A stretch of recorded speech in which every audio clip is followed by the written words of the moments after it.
오늘 이 아침에도 하나님의 은혜를 사모하여 기도의 자리에 나오신 모든 성도님들을 환영하고 축복합니다. 오늘 우리에게 주신 하나님의 말씀은 신약성경 요한계시록 5장 1절에서 14절까지의 말씀입니다. 내가 보매 보좌에 앉으신 이의 오른손에 두루마리가 있으니 안팎으로 썼고 7인으로 봉하였더라. 또 봄에 힘있는 천사가 큰 음성으로 외치기를 누가 그 두루마리를 펴며 그 인을 떼기에 합당하냐 하나. 하늘 위에나 땅 위에나 땅 아래에 능히 그 두루마리를 펴거나 보거나 할 자가 없더라. 그 두루마리를 펴거나 보거나 하기에 합당한 자가 보이지 아니하기로 내가 크게 울었더니 장로 중에 한 사람이 내게 말하되 울지 말라. 유다 지파의 사자 다윗의 뿌리가 이겼으니 그 두루마리와 그 7인을 떼시리라 하더라. 내가 또 보니 보좌와 네 생물과 장로들 사이에 한 어린 양이 서 있는데 일찍이 죽임을 당한 것 같더라. 그에게 7뿔과 7눈이 있으니 이 눈들은 온 땅에 보내심을 받은 하나님의 7영이더라. 그 어린 양이 나아와서 보좌에 앉으신 이의 오른손에서 두루마리를 취하시니라. 그 두루마리를 취하심에 네 생물과 24장로들이 그 어린 양 앞에 엎드려 각각 검은고와 향이 가득한 금 대접을 가졌으니 이 향은 성도의 기도들이라. 그들이 새 노래를 불러 이르되 두루마리를 가지시고 그 인봉을 떼기에 합당하시도다. 일찍이 죽임을 당하사 각 족속과 방언과 백성과 나라 가운데서 사람들을 피로 사서 하나님께 드리시고 그들로 우리 하나님 앞에서 나라와 제사장들을 삼으셨으니 그들이 땅에서 왕노릇 하리로다 하더라. 내가 또 보고 들음에 보좌와 생물들과 장로들을 둘러선 많은 천사의 음성이 있으니 그 수가 만만이요 천천이라. 큰 음성으로 이르되 죽임을 당하신 어린 양은 능력과 부와 지혜와 힘과 존귀와 영광과 찬송을 받으시기에 합당하도다 하더라.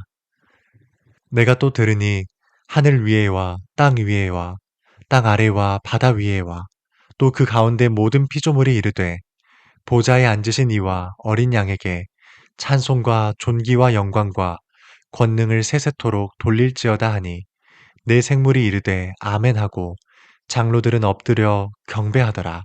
아멘. 사랑하는 성도 여러분, 우리 인생에는 가끔 그런 순간이 찾아옵니다.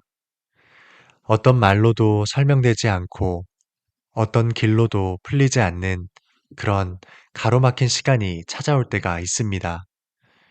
그 시간 앞에서 우리는 아무 말 없이 앉아 있다가 어느새 눈물이 고여 있는 자신을 발견하곤 합니다. 오늘 말씀 속의 요한도 그랬습니다.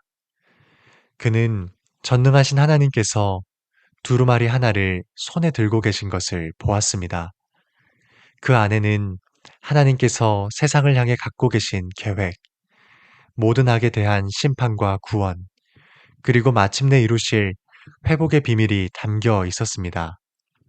하지만 그 두루마리는 단단히 봉인되어 있었고 펼칠 자가 없었습니다. 요한은 하늘과 땅을 모두 살펴봤지만 그 책을 펼 수 있는 자는 아무도 없었습니다. 하늘의 천사 가운데도 없었고 땅 위에 누구도 땅 아래의 존재조차도 그 책을 손댈 수 없었습니다. 그래서 요한은 울었습니다. 작게 흐느낀 것이 아니라 크게 울었습니다.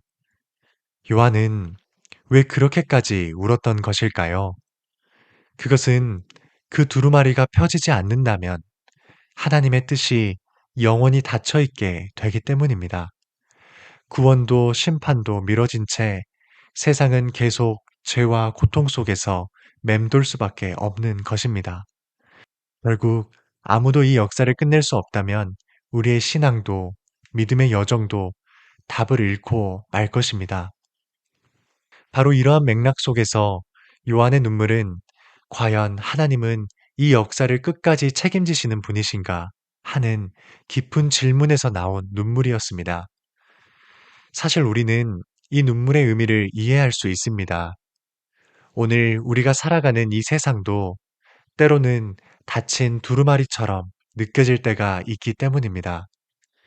신앙인으로서 이해하기 어려운 일들, 풀리지 않는 문제들, 기도해도 응답이 없는 날들, 이 모든 상황 앞에서 우리는 마음 깊은 곳에서 요한과 같은 탄식을 내뱉게 됩니다. 주님, 이 상황은 왜 이렇게 오래 가는 것입니까? 주님, 이 일에는 무슨 뜻이 있는 것입니까? 이런 질문과 탄식이 우리의 삶을 감쌀 때가 있습니다. 요한은 자신이 마주하고 있는 절망 앞에서 크게 울었습니다. 바로 그때 한 장로가 그에게 다가와서 울지 말라고 이야기합니다. 그가 전해준 소식은 한 인물의 등장에 대한 것이었습니다. 오늘 본문 5절 말씀을 제가 읽어드리겠습니다. 장로 중에 한 사람이 내게 말하되 울지 말라. 유다 지파의 사자 다윗의 뿌리가 이겼으니 그 두루마리와 그 일곱인을 떼시리라 하더라. 장로는 누군가를 소개합니다.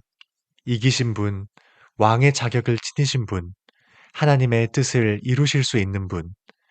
장로는 그가 유다의 사자라고 말하며 승리의 왕을 소개합니다. 그런데 요한이 눈을 들어 바라본 그 모습은 우리가 기대하던 사자의 위엄이 아니었습니다.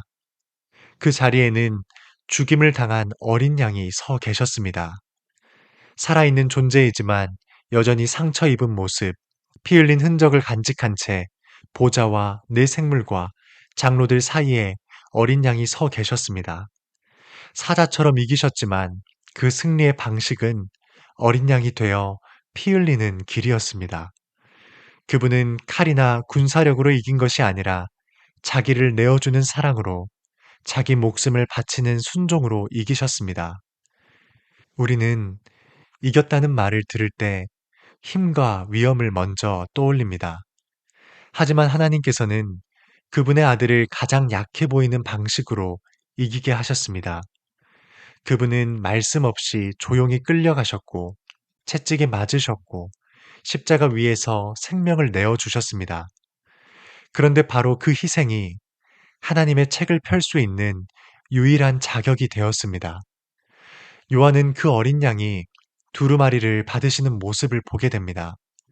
바로 그 순간 하늘에서 찬양이 울려 퍼지기 시작합니다. 오늘 본문 9절 말씀은 그 놀라운 광경을 이렇게 기록합니다. 그들이 새 노래를 불러 이르되 두루마리를 가지시고 그 인봉을 떼기에 합당하시도다.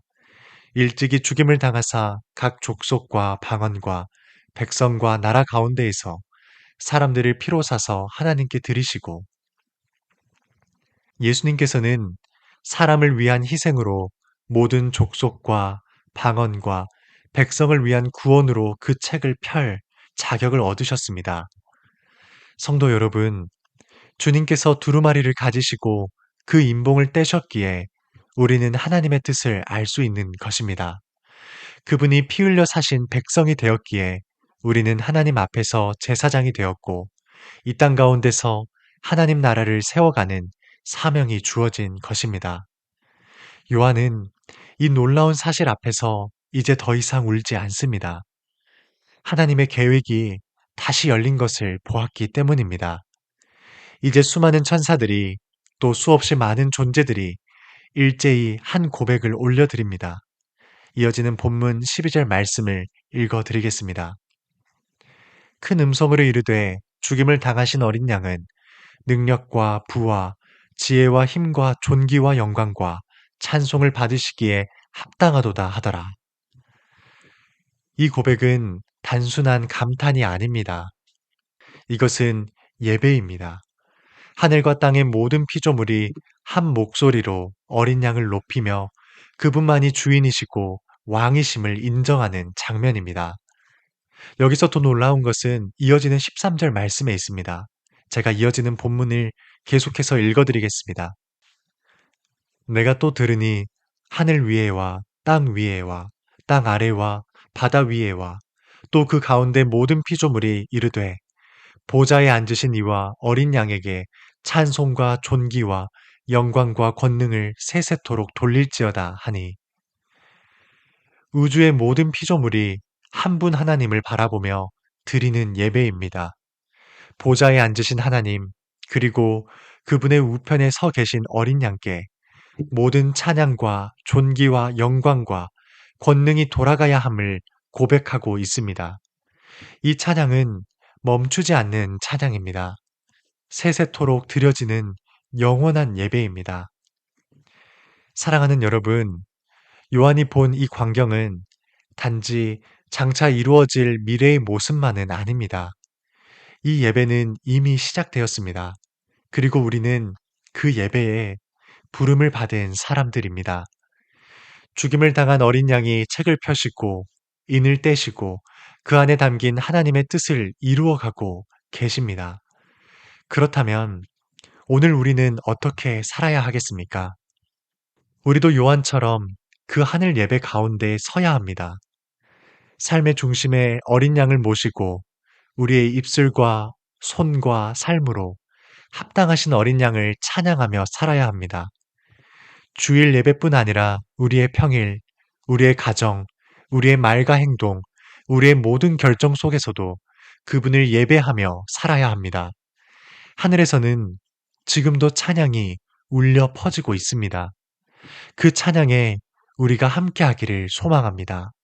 예배는 이 땅 가운데서 우리가 할 수 있는 가장 아름다운 일이기 때문입니다. 이제 말씀을 정리하겠습니다. 오늘 본문은 우리에게 한 가지 질문을 던집니다. 나는 오늘도 그분을 예배하며 살아가고 있는가? 내가 살아가는 이 하루, 내가 하는 말 한마디, 내가 품는 마음 하나하나가 그 어린 양께 합당한 찬양이 되기를 소망합니다. 우리는 아직 하늘 보좌 앞에 서 있진 않지만 이 땅에서도 그 예배를 시작할 수 있습니다. 우리는 우리의 삶의 모든 자리에서 죽임당하신 어린 양은 합당하시다고 고백할 수 있습니다. 그분이 두루마리를 취하셨기에 우리의 인생도 닫혀있지 않습니다. 그분이 인을 떼셨기에 우리의 눈물이 의미 없지 않습니다. 그분이 찬양을 받으시기에 우리의 삶이 예배가 될 수 있습니다. 우리가 이 사실을 기억하며 오늘 하루를 시작하기를 바랍니다.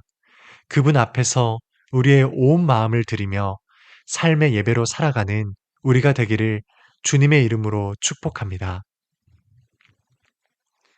말씀을 기억하며 함께 기도하겠습니다. 죽임당하신 어린 양 예수님, 주님은 능력과 부와 지혜와 힘과 존귀와 영광과 찬송을 받으시기에 참으로 합당하신 분이십니다. 이 땅에서 주님이 허락하신 삶의 모든 순간마다 오직 주님의 이름만을 높이게 하시고 우리의 모든 걸음이 예배가 되어 주님이 기뻐하시는 삶을 살아가게 하옵소서. 그리고 우리 개인의 기도 제목을 놓고 우리의 가정과 다음 세대 자녀들, 청년들을 위해 기도해 주십시오. 또한 진행되고 있는 코치 여름 성경학교 가운데 하나님의 크신 은혜가 임하기를 기도해 주시길 바랍니다. 마지막으로 나라와 민족과 온 열방에 하나님 나라가 세워지기를 한 마음과 한 뜻으로 기도하며 나아가시겠습니다. 함께 기도하시겠습니다.